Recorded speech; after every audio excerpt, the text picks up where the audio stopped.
Est-ce que vous avez la possibilité de vous faire inviter par des agglos, c'est-à-dire demander à intervenir, puisque vous avez une démarche scientifique, pour présenter vos résultats et faire des présentations auprès d'élus par rapport à vos résultats. Donc en cherchant éventuellement des agglomérations un peu sensibilisées au départ. Mais bon, je pense que vous avez une étiquette qui permettrait peut-être de forcer la porte. C'est une très bonne question. Nous déjà, on est ouvert à toutes les sollicitations. Vous voyez, aujourd'hui, on est très, très heureux de venir présenter ces recherches ici à Grenoble pour un collectif. Il faut savoir qu'à Dunkerque, c'est le maire de Dunkerque qui nous a directement contactés. Donc là, vous voyez, ça peut être un élu, ça peut être une collectivité aussi qui prend l'initiative. Et nous, j'ai envie de dire, on est proactif, mais dans les limites du possible. C'est-à-dire qu'à un moment, on est ouvert à répondre à toutes les sollicitations, à travailler concrètement. La municipalité de Dunkerque a débloqué un tout petit budget pour qu'on puisse travailler avec eux, donc c'est super. Mais aujourd'hui, on se rend compte quand même qu'il y a un problème autour de cette question, c'est-à-dire que concrètement, personne souhaite plutôt qu'on s'intéresse scientifiquement à mener des recherches sur la question des transports collectifs. Je ne sais pas pour quelle raison, parce que c'est un sujet tabou, parce que c'est un sujet qui donne l'occasion de débats passionnés. Voilà, mais nous, on est en recherche d'acteurs, de collectivités qui puissent nous mobiliser pour avoir une expertise. Je le dis très franchement, si aujourd'hui il y a des collectivités grenobloises qui sont intéressées pour qu'on travaille avec elles, on est ouvert à ça. Voilà, on est une association, on a un certain nombre de chercheurs qui s'intéressent à ces questions, on peut en mobiliser d'autres. On peut organiser des voyages à l'étranger, comme ce qu'on a pu faire à Tallinn avec Dunkerque. On peut aller voir, par exemple, New York, qui va mettre en place la gratuité des transports collectifs, et puis aller observer les différentes expériences. Voilà, on peut apporter, on peut nourrir les collectivités des différentes expériences, et puis travailler avec elles sur les évaluations, par exemple, socio-économiques de ce dispositif. Voilà. Michel, je représente l'UNPA au sein du collectif depuis le début, avec d'autres, tout le monde. Moi, j'avais une question dans vos hypothèses. Tu as peu évoqué la dimension environnementale, en particulier de la pollution. Et est-ce que dans vos études, notamment économiques, etc., est-ce que tu peux peut-être aussi nous partager peut-être des éléments chiffrés? Bon, nous, là, on sort de pics de pollution qui malheureusement ont fait partager à la population des expériences de gratuité pendant plusieurs jours, voire presque des semaines. Et du coup, est-ce que dans les chiffrages, vous avez aussi donné des arguments par rapport au coût de la pollution et l'apport de la gratuité via les transports collectifs, comme bien aussi pour toute la collectivité, quoi? Alors, effectivement, ce qui peut... En termes environnementaux, et notamment lié à la pollution, ce qu'on peut calculer, ce qu'on peut très bien calculer, c'est le report modal des gens qui utilisent la voiture vers les transports lorsqu'il y a la mise en place de la gratuité des transports collectifs. Pour après ensuite calculer finalement s'il y a une baisse ou pas de la pollution liée au fait que les voitures restent garées et que les personnes utilisent les transports collectifs. Ça c'est compliqué parce que ce sont des analyses un peu à long terme.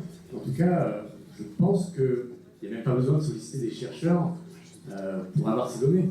Il suffirait qu'au sein je ne sais pas comment s'appelle le syndicat des transports à Grenoble ou de la métro, il y ait un chargé de mission qui essaye d'évaluer le jour de la mise en gratuité totale pour pic de pollution, le report modal qui puisse se faire par une enquête peut-être quantitative, un questionnaire ou qualitative, en essayant de comprendre le changement de comportement des individus. En tout cas, ça peut se faire très facilement. Nous, on peut accompagner ce type de démarche. Et puis après, calculer très simplement les économies de rejet de pollution qui peuvent être occasionnées. Peut-être qu'Henri aura des chiffres par rapport à Dunkerque sur le report modal. Ou tu veux peut-être en dire deux mots tout de suite pour aborder. Bonsoir à tous.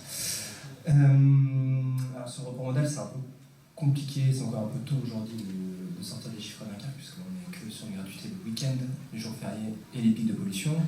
Sachant que, un petit peu comme ici, les pics de pollution, on en a eu fin décembre et en janvier pendant une petite semaine. Donc on a très peu expérimenté la gratuité lors de ces pics de pollution. Maintenant, en termes de chiffres, aujourd'hui, moi je ne suis pas capable de vous donner des chiffres en termes de pollution, de réduction de cette pollution sur le week-end par exemple, parce que c'est pas mesuré, en tout cas je n'ai pas accès à ces chiffres-là. Maintenant, on peut tout simplement faire un calcul entre le report modal, comme on l'a dit, c'est-à-dire est-ce qu'il y a moins de trafic automobile ou pas dans la ville durant les week-ends.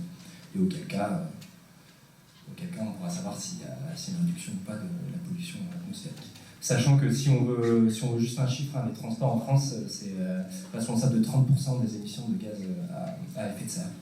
Donc c'est le plus gros producteur, émetteur de gaz à effet de serre. Donc ça veut dire que c'est significatif de sortir les gens de leur voiture pour les mettre dans les bus ou dans des trams sur la pollution atmosphérique. Un chiffre, la CEMITAG a annoncé pour le dernier pic de pollution qu'il y avait une hausse de fréquentation de 10% des transports en commun. Et le chiffre là, je ne sais pas encore comment il est obtenu, s'il tient en compte des jours de gratuité, parce que il y a pic de pollution, mais la gratuité n'arrive pas au premier jour. Donc ce chiffre là, je ne sais pas exactement ce qu'il veut dire, j'ai juste une hausse de fréquentation une hausse de fréquentation dans ce pic de pollution. Donc comme il faut plus de chiffres, et on puisse un peu comprendre ce qu'ils veulent dire. Il y avait une question par là-bas. Oui, bonjour. Par rapport à la première question, moi je suis élu à Grenoble, mais dans l'opposition, et je ne suis pas à la métropole. Il me semble que par rapport à Aubagne, pour une première remarque, à Aubagne, la municipalité est placée à droite, et je crois que l'expérience s'est arrêtée. Vous en savez peut-être plus que moi là-dessus. Oui, tout à fait, on peut répondre, effectivement. Alors, donc il y a une municipalité front de gauche qui a été élue à Aubagne et qui a mis en place en 2010 la gratuité des transports collectifs. Il y a eu un changement de municipalité puisque c'est un parti de droite, je pense qu'il est républicain, je ne sais pas quel, je pense, qui a remporté cette municipalité, et notamment son programme était inscrit donc l'arrêt de la gratuité des transports collectifs. Et en fait, on se rend compte que la mesure était devenue tellement populaire qu'ils ne sont pas revenus en arrière, pour le moment, parce que ça a été compliqué. Voilà, c'était une mesure qui avait vraiment été plébiscitée, avec une augmentation importante des transports collectifs. Donc ils ne sont pas revenus en arrière. Ceci étant, avec la construction de la métropole marseillaise actuellement, se repose la question d'harmoniser évidemment la tarification sur l'ensemble de la métropole, et donc de traiter du cas d'Aubagne soit par intégration tarifaire, c'est-à-dire de nouveau en annulant la gratuité des transports collectifs, soit en faisant d'Aubagne un cas à part dans cette construction métropolitaine, en essayant de maintenir la gratuité. C'est une question qui n'est pas tranchée en fait encore. D'accord. Je ne sais pas pour. Et ma question qui suit, j'espère que ça continuera en tout cas à Aubagne. Ma question c'était que vous avez donné deux hypothèses, celle de la dégradation, celle de l'aspect économique, et il y a une troisième hypothèse qui revient souvent dans la tête des élus, c'est il ne faut pas tout faire gratuit. C'est-à-dire qu'il faut faire payer pour que les gens se rendent compte que ça a un coût. Alors qu'est-ce que vous pouvez nous dire par rapport à cet argument-là ? Il faut pas que tout soit gratuit, c'est-à-dire...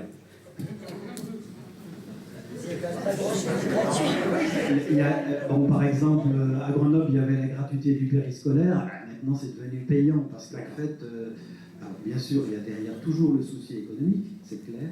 Oui. Mais c'est pas ça le vrai enjeu parce que ça rapporte pas des sommes extraordinaires. Mais il y a toujours cette idée de dire comment est-ce les citoyens se rendent compte que l'accès qu'ils ont, la pratique qu'ils ont a un coût pour la société. Tout à fait. Et là, on est typiquement dans un débat vraiment idéologique, parce qu'aucune recherche, en tout cas actuellement connue, n'est en capacité de dire que de faire payer un service public le rend finalement moins,